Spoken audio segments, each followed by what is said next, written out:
dobry, kochani. Dzisiaj spotykamy się z babcią Teresą w takim wyjątkowym miejscu i będziemy odpowiadać na wasze pytanka. Ja będę czytać pytania, a Teresa będzie na nie odpowiadać. W tle słychać troszkę cukierka, także wybaczcie nam za komplikacje. I tramwaje, dokładnie. Przygotujcie sobie herbatkę albo kawkę, usiądźcie sobie wygodnie. No i myślę, że zaczynamy, tak? Dzień dobry, tak miło, że się znowu z wami właściwie nie tyle widzę, ile słyszę.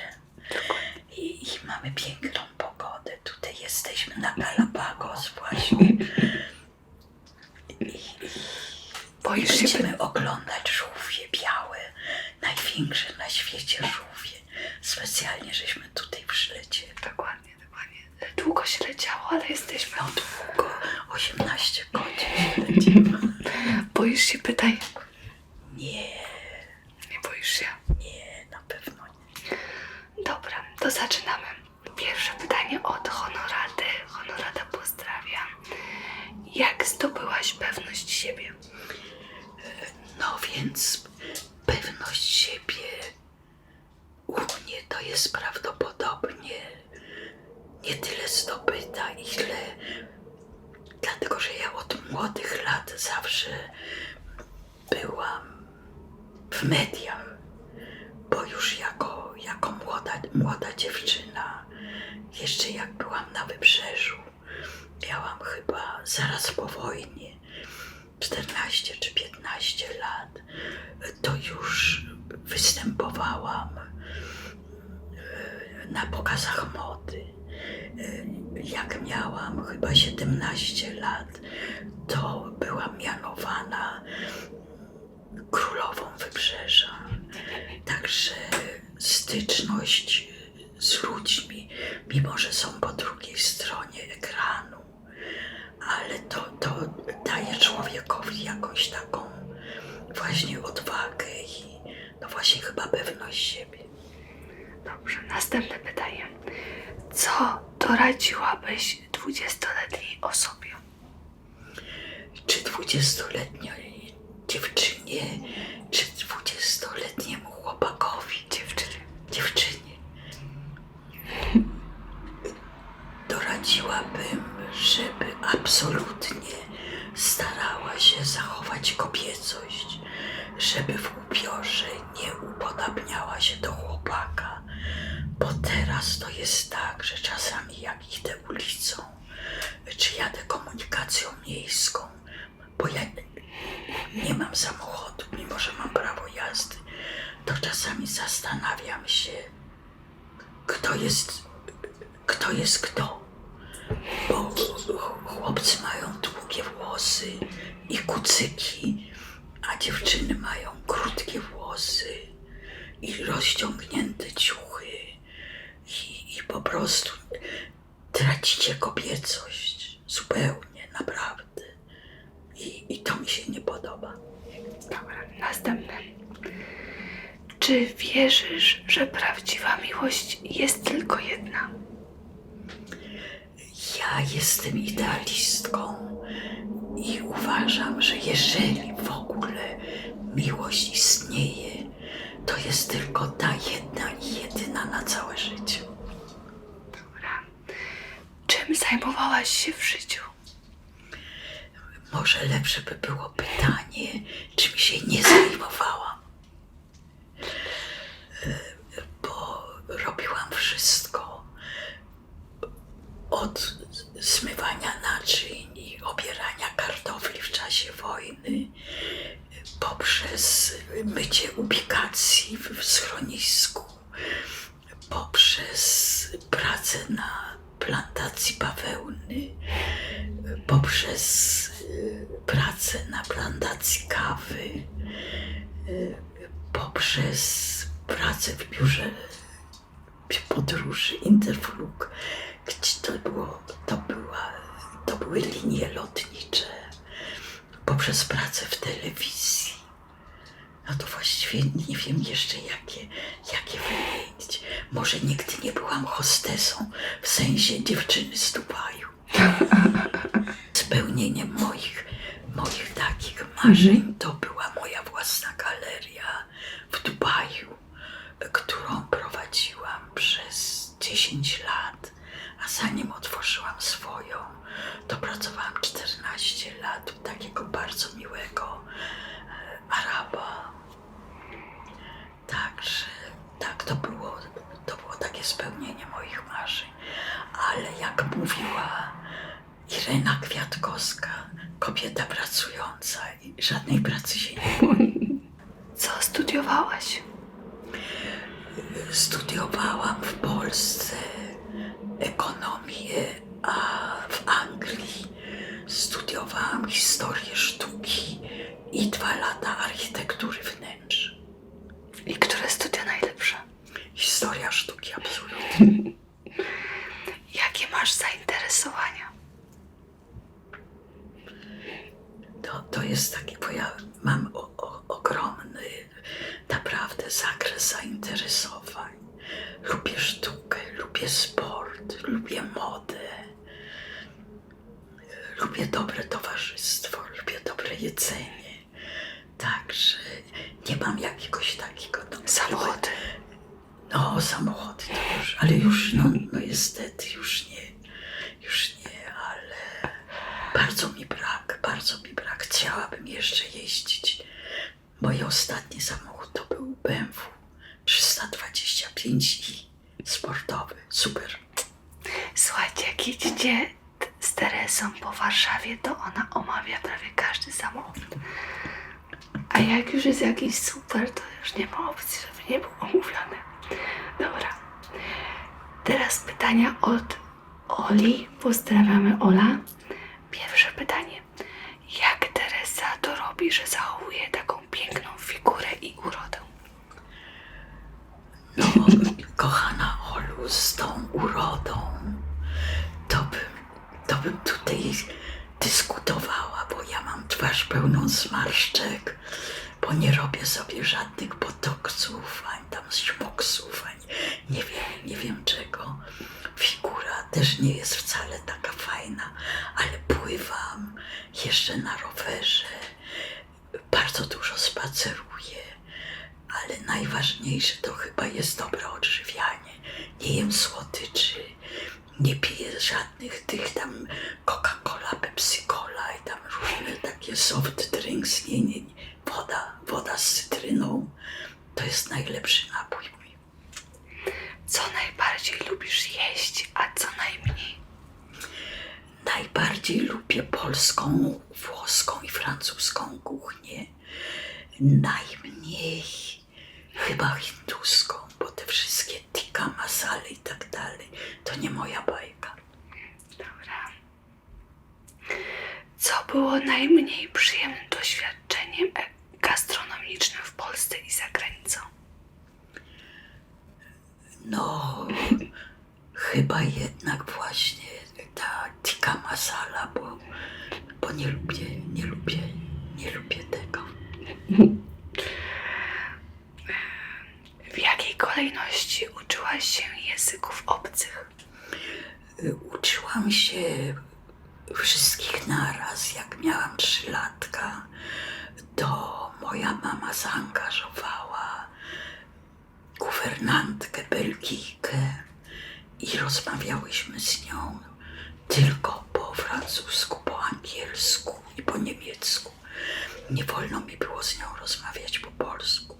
Po polsku rozmawiałam tylko z mamą i ze służbą. Nieźle. Ulubione miejsce na ziemi.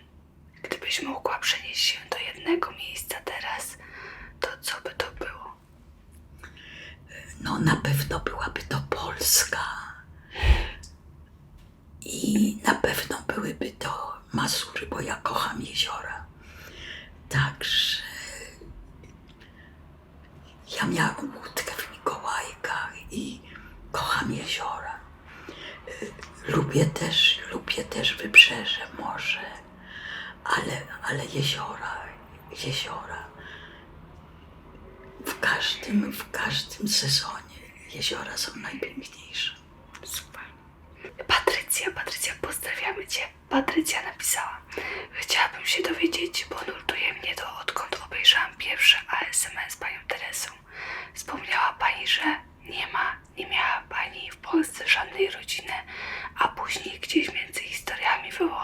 został pani syn. Jak dobrze zrozumiałam, o co tu chodzi? No więc ja mam rodzinę moją własną, z którą od chyba jakichś, powiedziałabym, 20 lat nie mam kontaktu, bo wyemigrowali do Kanady i są obywatelami kanadyjskimi. A mam teraz moją ukochaną rodzinę. To są moje 2 anioły, których poznałam w 2016 roku. I mam drugą rodzinę, Dokładnie. tak, Ważniejsze. Klaudię i Jarka. Tak, i mam jeszcze taką,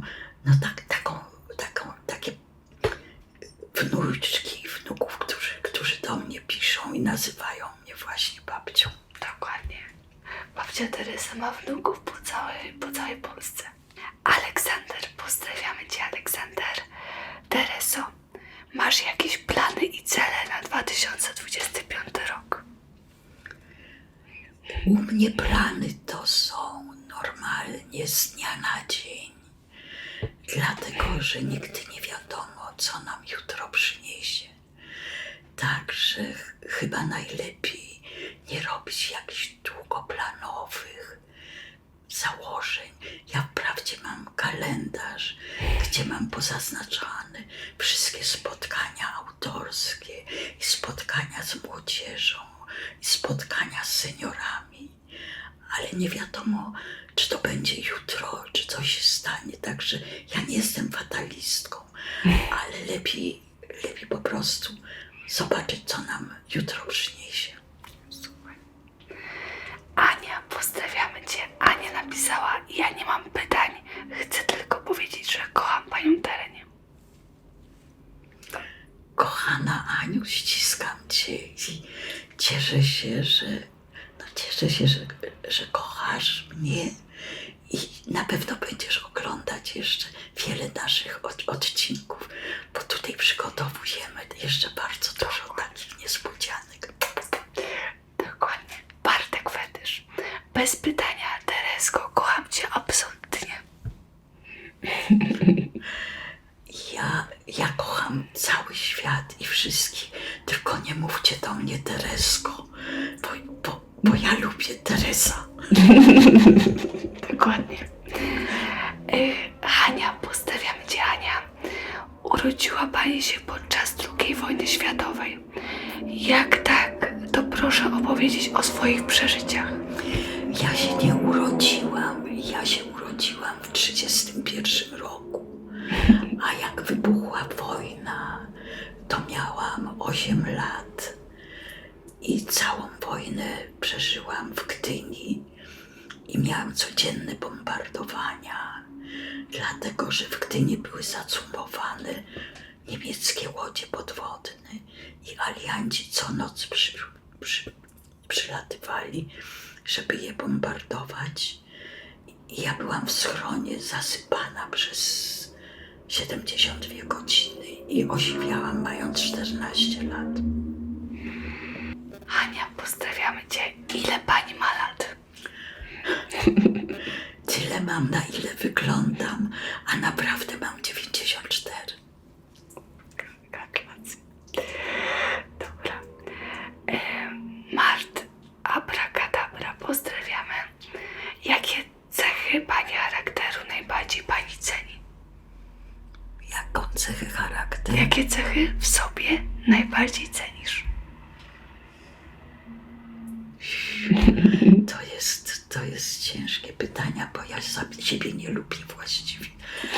Ale taką naprawdę chyba bardzo pożyteczną cechą to jest mój optymizm, że jestem pewna, że zawsze wszystko mi się uda. To fajne. Czy Pani koleżanki, które tak samo jak Pani wyszły za mąż w wieku 16 lat, rozwiodły się? Tak, wszystkie żeśmy się rozwiodły, a chyba najgorzej na tym zakładzie to wyszła Bożenka, która miała 5 dzieci, bo jej mąż był marynarzem i co przypływał z rejsu, to już było następne dziecko. Czy żałuje pani porzucenia syna mimo tylu wspaniałych przygód? Zrobiłaby pani to samo jeszcze raz? To porzucanie to jest właściwie bardzo błędne, dlatego że ja nigdy mojego syna nie porzuciłam. Wyjechałam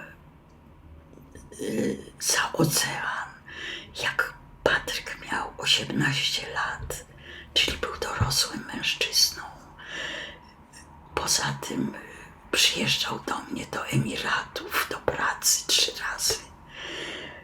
To raczej powiedziałabym, że to nie ja jego, tylko on chyba mnie porzucił. Dlatego, że jak zbankrutowałam i zapytałam go, czy dopóki się jakoś nie zorientuję, co dalej robić, czy mogłabym przyjechać do nich do Kanady, to on mi powiedział: ach wiesz, ty byłaś tyle lat w ciepłych krajach, w Kanadzie jest zimno, to sobie coś kup na Karaibach. Czy pani syn miał kontakt ze swoim ojcem, jak go pani zostawiła? Mój syn miał 9 miesięcy, jak się rozstaliśmy z Marianem i zupełnie żeśmy stracili kontakt. Ja Mariana ostatni raz widziałam na rozprawie sądowej, gdzie żeśmy sobie uścisnęli ręce i życzyli wszystkiego najlepszego. Marian to był naprawdę cudowny człowiek i bardzo się cieszę, że ułożył sobie życie po wyemigrowaniu do Australii. Ożenił się, miał wspaniałe 2 córki. No niestety już odszedł chyba 3 lata temu. A miał kontakt z synem? Z waszym synem? Nie, zupełnie. Nigdy. Miał dopóki ja się nie rozeszłam. Patryk miał 9 miesięcy, także zupełnie Mariana nie pamiętam. To zostałaś sama z Patrykiem. To też miałaś ciężko. Nie miałam, dlatego że była babcia, bo ja pracowałam na 3 etatach. Pracowałam w telewizji, pracowałam w stołecznej estradzie i robiłam też pokazy mody, także ja wtedy mieszkałam w Falenicy i wychodziłam z domu o 6 rano, wracałam o 11 wieczorem. Tam, gdzie mogłam, to zabierałam Patryka.